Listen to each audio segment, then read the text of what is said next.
Good morning to all, here I Anita आप सबका स्वागत करती हूँ आप सबके अपने channel education blogs with Anita में। लास्ट की क्लासेस में हमने virus, viroids, bacteriophage and prions के बारे में डिटेल स्टडी की थी।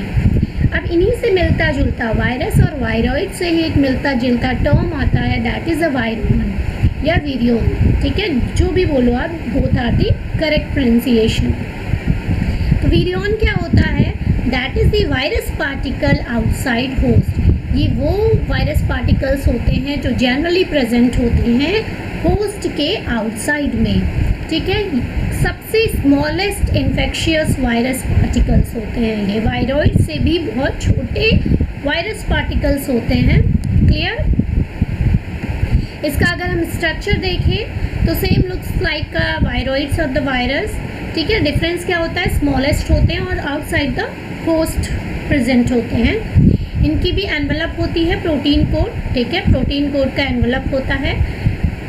कौन सी प्रोटीन हो गई? ग्लाइकोप्रोटीन। ठीक है, यहाँ पे टेग्यूमेंट हो गया, डीएनए आपका ये जेनेटिक मटेरियल हो गया, एंड जेनेटिक मटेरियल भी कवर्ड है with the capsid. This is the general structure of the viroid. Viroid कुछ नहीं है, वायरस पार्टिकल ही है। Clear?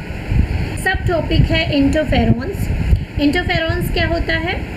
Discovered by the Isaac and Lindenmann. इसको डिस्कवर्ड करने वाले जो साइंटिस्ट थे वो आइजैक एंड लेंटमान थे। आपने प्रियॉन पढ़ा था।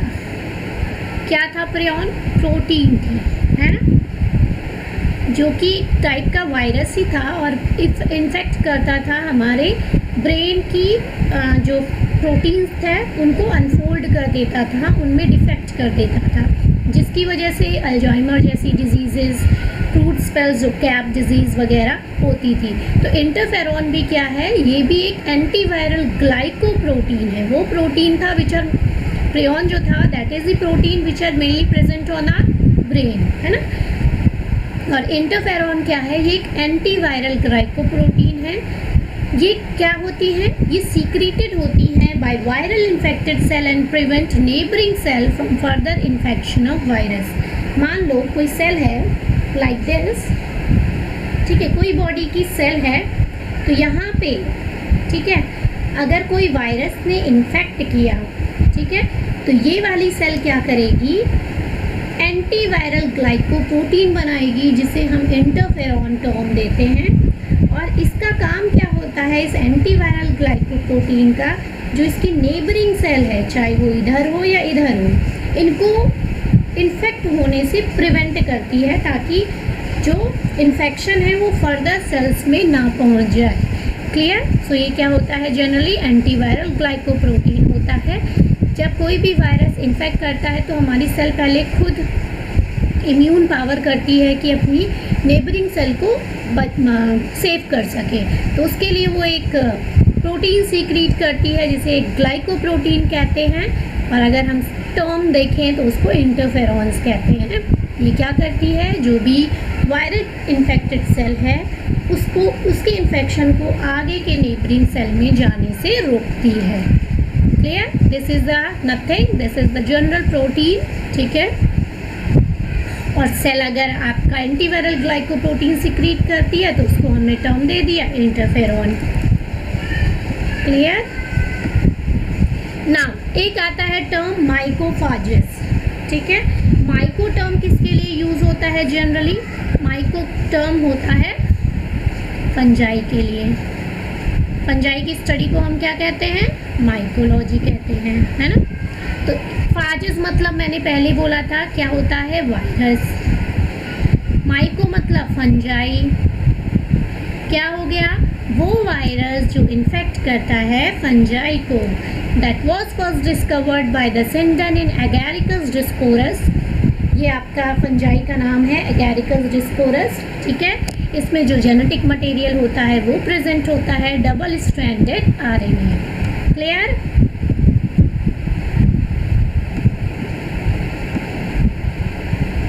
Is a retrovirus. तो रेट्रोवायरस क्या होता है? रेट्रोवायरस की एबिलिटी होती है कि वो डीएनए को, ठीक है, जो आरएनए होता है उसको कन्वर्ट कर सके डीएनए में। Have ability to form DNA from RNA. ठीक है, इसको हम क्या कहते हैं, अगर हम डीएनए से आरएनए बना रहे हैं तो इसको हम कह देते हैं ट्रांसक्रिप्शन। ठीक है, लेकिन यहाँ क्या हो रहा है, आरएनए से क्या बन रहा है, डीएनए बन रहा है, तो इसको हमने कह दिया reverse transcription. Clear? That was discovered by the first Temin and Baltimore.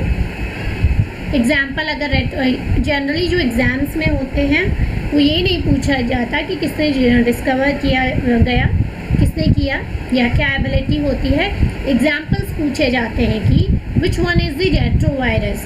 तो यहाँ पे एग्जाम में आपको पता होना चाहिए HIV हो गया, राउ सार्कोमा वायरस, ये आपके क्या हैं, रेट्रोवायरस के एग्जाम्पल्स हैं। Clear? Now very important topic that is the mycoplasma. इसको हम जोकर्स ऑफ माइक्रोबायोलॉजी कहते हैं। ठीक है, इसको जो फर्स्ट टर्म दिया था माइकोप्लाज्मा का, that was given by the Novak. ठीक, PPLO कहा था पास्चर ने, यानी कि प्लूरोनिमोनिया लाइक ऑर्गेनिज्म। कभी कभी पूछा जाता है कि माइकोप्लाज्मा को और किस नाम से जाना जाता है, what is the another name of the mycoplasma.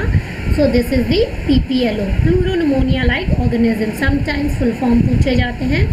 ठीक है, स्मॉलेस्ट नोन ऑर्गेनिजम्स है, इसमें क्या होती, कोई सेल वॉल नहीं होती, pleomorphic, circular double stranded DNA has a genetic material present होता है। राइबोसोम्स जो होता है वो 70S होता है। Clear?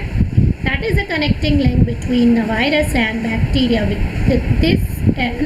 This is the most important points. Plasma क्या है, that is the connecting link है, जो कि some characters are showing as a bacteria and some are viruses, as like the 70S ribosomes.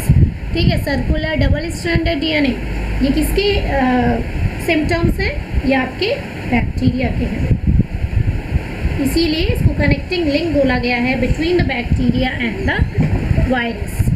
This is the general structure. जब आप electron microscope में देखोगे, looks like this. Lipoprotein present होता है, different types के प्रोटीन होते हैं, ribosomes दिखेंगे, सर्कुलर डीएनए दिखेगा। ठीक है, अब कुछ पूछा जाता है इसमें कि डिजीज़ की कौन कौन सी होती है माइकोप्लाज्मा के इन्फेक्शन से। तो एनिमल में जो मोस्ट कॉमन है प्लूरोनिमोनिया है, ये आपका माइकोप्लाज्मा होमिनिस से होता है।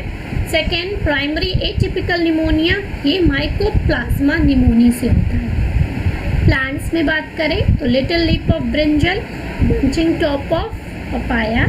लास्ट टाइम में मैंने एक बताया था वायरस से क्या होता है, बंचिंग टॉप ऑफ बनाना, है ना। ये बंचिंग टॉप ऑफ पपाया जो है, ये sorry bunching top of papaya जो है ये माइकोप्लाज्मा से होता है। अगर यही बोल दिया जाए bunching top of banana, that is infection from the virus. Big budded tomato, London sewage disease in brinjal and tomato, mulberry dwarf, यानी कि डॉफनेस हो जाती है मलबरी के प्लांट में। These are the common diseases which occur by the mycoplasma. ठीक है, इनमें से कभी कभी एग्जाम्पल्स में पूछ दिया जाता है which is the following is a mycoplasma disease. Clear? So I think topic clear हो गया होगा। कल हम इसकी एक्सरसाइज डिस्कस करेंगे, जो भी लास्ट ईयर क्वेश्चंस पूछे गए हैं। ठीक है, टीचिंग एग्जाम में या नीट में आपके, उनको हम डिस्कस करेंगे। वायरस चैप्टर हमारा आज यही फिनिश होता है। आई होप आपको लेक्चर अच्छा लगा हो। अगर लेक्चर अच्छा लगा तो वीडियो को लाइक, शेयर एंड चैनल को सब्सक्राइब करना ना भूलें। एंड वन मोर थिंग, अगर आपको इससे रिलेटेड नोट्स चाहिए, PDF फाइल्स चाहिए, तो ज्वाइन आवर टेलीग्राम चैनल, वहाँ पे मैं आपको इसके नोट्स प्रोवाइड कर दूँगी। क्लियर? Thank you.